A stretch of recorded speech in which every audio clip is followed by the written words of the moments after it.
grass-fed beef is the biggest scam on the planet. It's a complete lie. What I'm going to share with you is going to piss you off. Less than 1% of beef sold in the U.S. is truly grass-fed. This whole idea of grass-fed is just filled with loopholes all over the place. In 2016, the USDA dropped the official definition of grass-fed. All of the cows are grass-fed. It's the last 3 to 6 months where they're fed other things, like grains and some other ingredients that I had no idea. Over 99% of all the beef that people are buying is not fully grass-fed, despite what it says on the label. There is a tremendous amount of beef sold to America from other countries. And with a little bit of processing, like packaging the beef, it now becomes a product of the U.S. In other words, this country of origin labeling rule was repealed,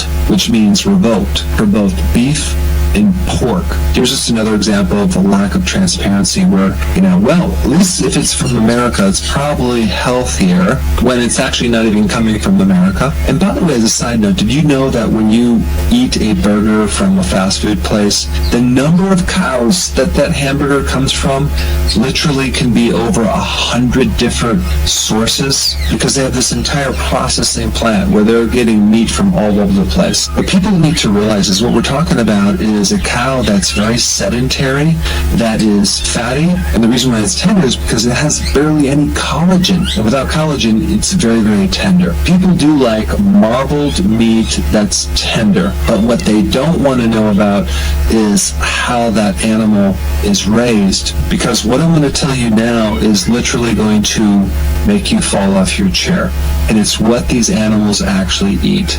You might think, well, grains, well, it's probably a bucket of whole grains, pretty healthy. No, they actually feed these animals in the feedlot something called DDGS, and that stands for dried distillers grain with solubles, aka the waste product from making ethanol. They take dent corn, which is field corn, it's inedible, you can't eat it. What are they going to do with this GMO waste product filled with glyphosate? It's basically the toxic byproduct from making ethanol. And what I found out is because of the subsidies, taxpayers' contribution to this, the cost for 1 metric ton of this waste material that is fed to the animals is roughly $150. Now do you see why they can make so much profit on this? Because what they're trying to do is they need to put on about 600 pounds of extra weight on that cow. And the only way they can do it is with something so cheap, $150 per metric ton. Crazy. So that's the base, and then they add a little fiber, they add limestone, some synthetic vitamins and minerals, and then they add something else called monazite. It's an antibiotic. Antibiotics are used on a regular basis in feedlots in the U.S. And the reason why they use these antibiotics is because it increases weight gain. Even your grass-fed beef has been given antibiotics, unless it says on the label, no antibiotics. But that's not all. They also add in the U.S. something called beta agonist. This is a medication that enhances the muscle growth to increase another 30 pounds of muscle. And it's something that mimics adrenaline. There's been some studies that show that that could actually increase anxiety in humans if you consume that food. So there's 2 types of feedlots.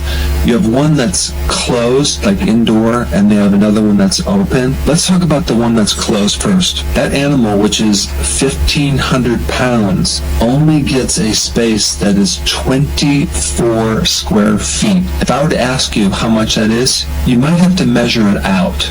But let me just tell you, a parking space that you drive your car into is 128 square feet. So let's compare that, 20 to 24 square feet to 128 square feet. So basically it's 1/6 of a parking place. Not a parking lot, a parking space. So basically you can fit 6 cows into 1 parking space. That's what they live in for 3 to 6 months. They have to make them sedentary, and to add all this cheap food to gain the massive weight, so that way you can make the meat marbled and have it very tender, aka a very sick animal. That's what you're eating. Now, the open space in the feedlot doesn't get that much more space. They get roughly about 150 square feet, which is about the same size as a little bit more than that parking space that I just talked about. But again, not much space. So how do you find truly grass-fed beef? You need to look for this: 100% grass-fed. Because if it just says grass-fed, it doesn't mean anything. And I highly recommend you spend a little bit more for this higher quality of meat, because that way you support the small farmer that seems to be squeezed out of this marketplace.